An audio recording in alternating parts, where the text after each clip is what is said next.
आप सभी का स्वागत है श्री राधे किशोरी चैनल पर। आज हम बात करते हैं राधा रानी के नाम जप करने से क्या होता है। एक बार एक व्यक्ति संत के पास जाता है और कहता है कि मेरा बेटा ना कोई अच्छा काम करता है और ना ही नाम जप करता है।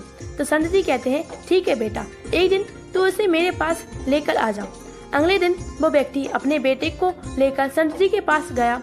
अब संत जी उसके बेटे से कहते हैं बेटा राधे राधे बोल। बेटा कहता है मैं क्यों कहूँ राधे राधे। संत जी कहते हैं बेटा बोल राधे राधे। वो इसी तरह मना करता रहा और अंत तक उसने यही कहा कि मैं क्यों कहूँ राधे राधे। संत जी ने कहा जब तुम मर जाओगे और यमराज के पास जाओगे तब यमराज तुमसे पूछेगा कि कभी भगवान का नाम लिया है, कोई अच्छा काम किया है, तब तुम कह देना कि मैंने जीवन में सिर्फ एक बार राधा रानी का नाम लिया है, बस एक बार। इतना बताकर वह चले गए। समय व्यतीत हुआ। एक दिन वह मर गया। यमराज के पास पहुंचा। यमराज ने पूछा कभी कोई अच्छा काम किया है।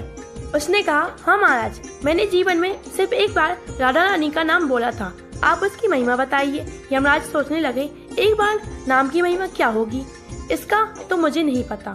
यम बोले चलो इंद्र के पास चलो। तो वह व्यक्ति बोलता है मैं ऐसे नहीं जाऊंगा, पहले मेरे लिए पालकी मंगवाओ। यमराज ने सोचा बड़ी मुसीबत है, फिर भी पालकी मंगवाई और उसे बैठाया। 4 कहार पालकी उठाने वाले लग गए। वो यमराज जी सबसे आगे वाले कहार को हटाकर उसकी जगह आप लग जाइए। यमराज जी ने ऐसा ही किया। फिर सब मिलकर इंद्र के पास पहुँचे और बोले कि एक बार राधा रानी के नाम लेने की महिमा क्या है। इंद्र बोले महिमा तो बहुत बड़ी है, पर क्या है मुझे नहीं मालूम। बोले कि चलो ब्रह्मा जी के पास चले, उनको पता होगा। वो व्यक्ति बोला इंद्र जी ऐसा ही है तो दूसरे कहार को हटाकर आप यमराज जी के साथ मेरी पालकी उठाइए। अब एक और यमराज पालकी उठा रहे हैं और दूसरी तरफ इंद्र लगे हुए हैं। पहुंचे ब्रह्मा जी के पास। ब्रह्मा जी ने सोचा कि ऐसा कौन सा प्राणी ब्रह्मलोक में आ रहा है जो स्वयं इंद्र और यमराज पालकी उठाकर ला रहे हैं। अब सभी ब्रह्मा जी के पास पहुंचे। ब्रह्मा जी से पूछा कि एक बार राधा रानी का नाम लेने की क्या महिमा है। ब्रह्मा जी बोले महिमा तो बहुत है, पर वास्तविकता क्या है कि मुझको नहीं पता, लेकिन हाँ भगवान सबको जरूर पता होगा। वो व्यक्ति बोला तीसरी कहार को हटाइए, उसकी जगह ब्रह्मा जी आप लग जाइए। अब क्या करते, महिमा तो जाननी थी। अब पालकी के एक और यमराज है, दूसरी तरफ इंद्र, पीछे ब्रह्मा जी। सब मिलकर भगवान शिव के पास गए और भगवान शिव से पूछा प्रभु श्री राधा रानी के नाम की महिमा क्या है, केवल एक बार नाम लेने की महिमा आप कृपा करके बताइए। भगवान शिव बोले मुझे नहीं पता, लेकिन भगवान विष्णु को जरूर पता होगा।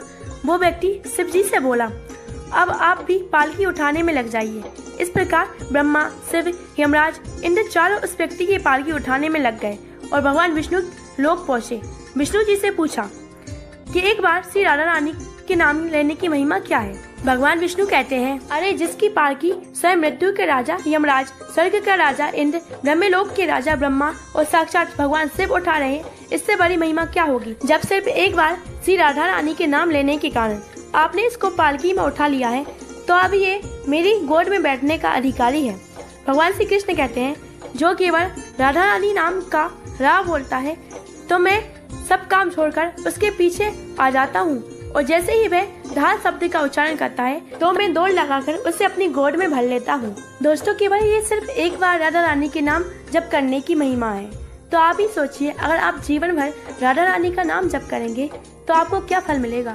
श्री कृष्ण कहते हैं मम नाम सत्यमेव राधा नाम सकृत समम यह स्मृति सर्वदा राधा न जाने तस्यम किम फलम। श्री कृष्ण कहते हैं कि जिस वक्त ने मेरे 100 नाम का स्मरण किया है और श्री राधा रानी का एक नाम लिया है, दोनों का फल एक समान होगा। लेकिन जो भक्त सदा सर्वदा राधा रानी का नाम जप करते हैं उनको क्या फल मिलता है, इसका मुझे भी नहीं पता। चलिए अब राधा नाम की महिमा और जानते हैं। राधा राधा रटत ही भव व्याधा मिट जाए, कोटि जन्म की आपदा राधा नाम लिए सो जाए। अर्थात श्री राधा नाम स्मरण करने से हमारे जीवन में सारी बाधा मिट जाती है और राधा नाम लेने से लाखों जन्मों के रोग दोष शुभाशुभ कर्म वृद्धि से मुक्ति मिल जाती है। रा शब्द कुर्वष्ट इष्टतो दामिमी भक्ति मुक्तम धा शब्दम कुर्वट पासात यामी श्रवण रोबेता। अर्थात श्री कृष्ण कहते हैं कि किसी के मुख से रा शब्द का उच्चारण ही मैं उन्हें भक्ति प्रदान करता हूँ और धा शब्द के उच्चारण से ही राधा रानी का नाम सुनने के बाद लालसा में उनके पीछे पीछे सामने आ जाता हूँ। श्री राधा के ये 28 गुप्त नाम जिसे जपने से आपकी बड़ी से बड़ी इच्छा पूर्ण हो जाएगी। दोस्तों, वृंदावन के महान संत प्रेमानंद महाराज जी ने राधा रानी के 28 गुप्त नामों की चमत्कारी महिमा बताई है। उन्होंने कहा है कि जो भी भक्त इन 28 नामों का रोज नाम जप करता है उसकी बड़ी से बड़ी इच्छा भी पूर्ण हो जाती है। दोस्तों, अगर आपके मन में भी कोई अधूरी इच्छा है तो ध्यान से सुनिए राधा रानी के गुप्त चमत्कारी 28 नाम। इस वीडियो को लाइक से जरूर करें ताकि आप राधा रानी के 28 नामों को रोज जप सकें। राधा, रासेश्वरी, रम्या, कृष्ण मंत्रादि देवता, सर्वधा, सर्वबंधा, वृंदावन विहानी, वृंदा राधा, रमा, अशिष्य गोपी मंडल पूजिता, सत्या, सत्यपरा, सत्यभामा, श्री कृष्ण वल्लभा, वृषभानुसुता, गोपी, मूल प्रगति, ईश्वरी, गंधर्वा, राधिका, अरम्या, रुक्मणी, परमेश्वरी, परातत्व परा, पूर्णा, पूरे चंद विमाना, भुक्ति मुक्ति प्रदा, भव्य व्याधि विनाशनी। इन नामों को जरूर जपें और अपने जीवन में चमत्कार देखिए। राधे राधे। दोस्तों, सनातन से जुड़ी ऐसी ही वीडियो देखने के लिए हमारे चैनल को सब्सक्राइब करना मत भूलिए। राधे राधे।